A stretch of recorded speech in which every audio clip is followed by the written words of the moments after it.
The lion is the true king of the land, but it too can be killed by hyenas.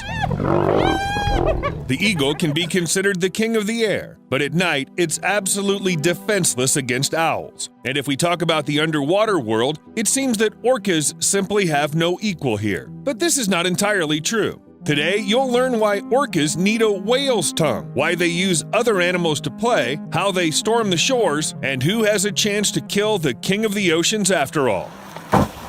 Let's go.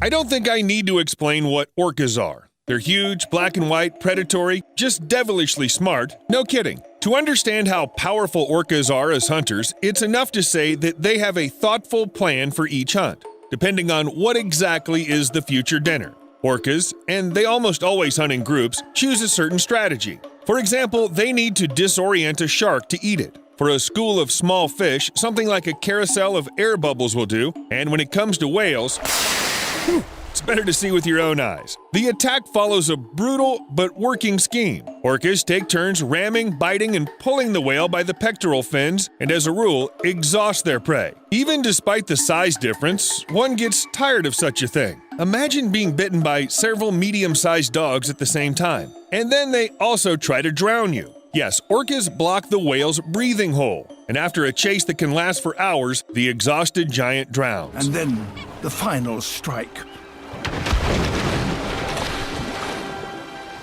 Whales, of course, come in all sorts of ways too. Some of them, especially the young ones, aren't much bigger than orcas themselves. But what about the blue whale? It's said to be the largest creature that has ever existed on our planet. It weighs over 190 tons. That's what we're going to eat, orcas must have thought, and they rammed it. Now think about it. Several orcas, which are actually just toothed dolphins, turn a blue whale to flight. Even a giant like that prefers not to mess with them. But the most common prey of killer whales are baby whales. It's so common that whales even protect the offspring of other species if they can. For example, humpbacks were once seen guarding a small gray whale, and it was already dead. They simply didn't allow the killer whale to finish what they started. Probably because they know what happens with the prey, because orcas are such gourmands. Humpback whale calves are one of their favorite dishes, and orcas often eat only their tongues and leave the rest of the carcass for scavengers. Why? Well, apparently it's very tasty. By the way, the same thing happens with sharks. Orcas eat only their liver because it contains useful substances. In short, sharks are kind of like vitamins. And you know, here I am talking about how orcas prey on different types of marine animals. Can anyone stand up to them? Just so long as it doesn't come down to the sperm whale. Orcas hunt females and calves of this species, but try to stay away from the males. The heavy and powerful tail of the sperm whale has the potential to deliver fatal blows. The exact force of such blows is unknown, but an adult sperm whale weighs about 90 tons. That's about 10 times the size of a classic Routemaster double-decker bus. Orcas wouldn't stand a chance if the sperm whale were a little more aggressive and smarter. Most whales are huge, but they're not really very intelligent. Apparently, all that they have are their tails. What if that same sperm whale was as smart as a human? Hey you! Yep, on the other side of the screen. What would you do if you were a sperm whale suddenly attacked by an orca? Surely you'd turn around faster and hit it with the tail. Or maybe you could use your teeth. Each of them weigh 2.2 pounds. It'd be nice to start using them. Another predator that can fight orcas back is the great white shark. You know, the creepy one with the killer eye? Orcas are considered the only natural enemies of great white sharks. And if the shark manages to bite first, the rows of razor-sharp teeth can pierce even the thickest skin. I think it's the species that can win this fight if it attacks first. If not, a special hunting strategy will come into play, as I've already mentioned. The killer whale pushes the shark to the surface with its broad tail, then stuns it. Then the killer whale, as if having some knowledge of shark biology, flips the prey, disorients it, and paralyzes it. Bon appetit! So who can beat an orca anyway? I thought of stingrays, but they're just part of the menu. Sea crocodiles have incredible biting power and a thick skin that no killer whale would bite through, but the jaws don't open wide enough to bite off anything important. Maybe you have some ideas. Write them in the comments and we'll be sure to read them. As I said before, orcas have many well-honed hunting techniques that they use depending on their prey, the landscape, maybe depending on their mood too. Or they check their horoscope. One technique in particular struck me. Watch the hands, or fins.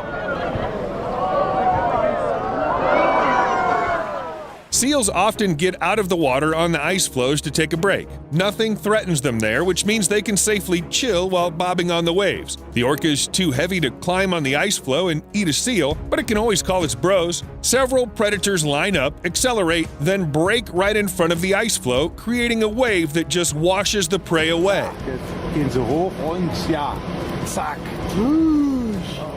All the orcas have to do is catch it in the water. There's nothing difficult here. They do it all the time. Sometimes, however, the prey manages to climb back onto the ice, and then the huge wave attack is repeated. Again and again and again. No one's in a rush here, you know. Oh, jetzt. Oh. As you've probably figured out by now, orcas are intelligent, ruthless predators that… What's that? Oh, another one? Maybe it means something. Yes. In addition to their other qualities, orcas are known for their rather strange playfulness. They play like real psychos.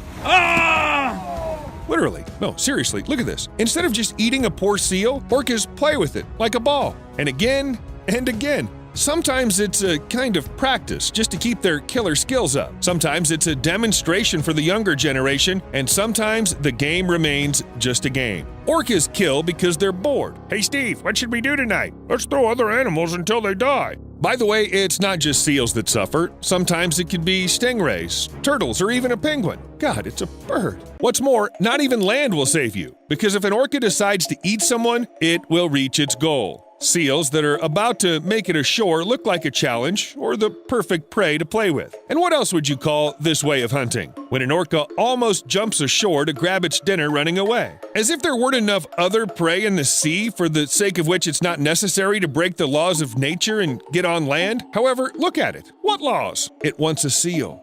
Sometimes this desire can turn into a serious problem for orcas. You can find tons of videos online of these predators who got too carried away hunting, missed the tide, and, yep, that's right, they got trapped. I hear ya. What can I do for you, sweetie?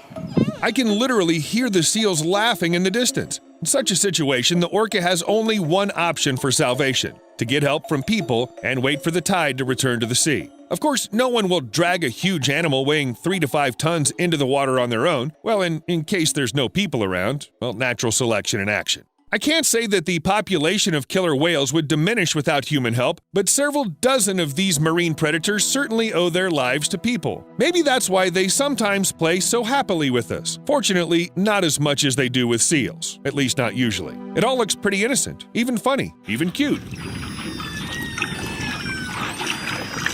For example, this orca named Luna lost its family and is so used to people that it acts like a playful puppy, a multi-ton sea puppy. Looking at how orcas play with people, somehow you forget that they're cruel predators, and they have no equal in the sea. And if you've seen Free Willy, you probably can't help but get the feeling that you're being shamelessly deceived. And it's true. Hollywood is the chief deceiver. Even those orcas that perform in aquariums aren't the sweet, good-natured creatures. The best and most horrifying example is Tilikum, a trained male involved in at least 3 human killings. The first was Kelty Byrne, who slipped and fell into a pool where Tilikum and 2 other orcas were. They tossed the girl between them with their jaws, submerged her in the water, and prevented her from surfacing. Kelty drowned. The second victim was a man who snuck into Tilikum's pool after the aquarium closed. But the third human attack was the worst. The orca dragged an experienced trainer, Don Brancho, into the water by the hair right at the beginning of the show. In front of an astonished audience, Tilikum played with the victim as if she were a toy. By the time the people could get to Dawn, she was already dead. What about the killer? Well, it soon went back to performing.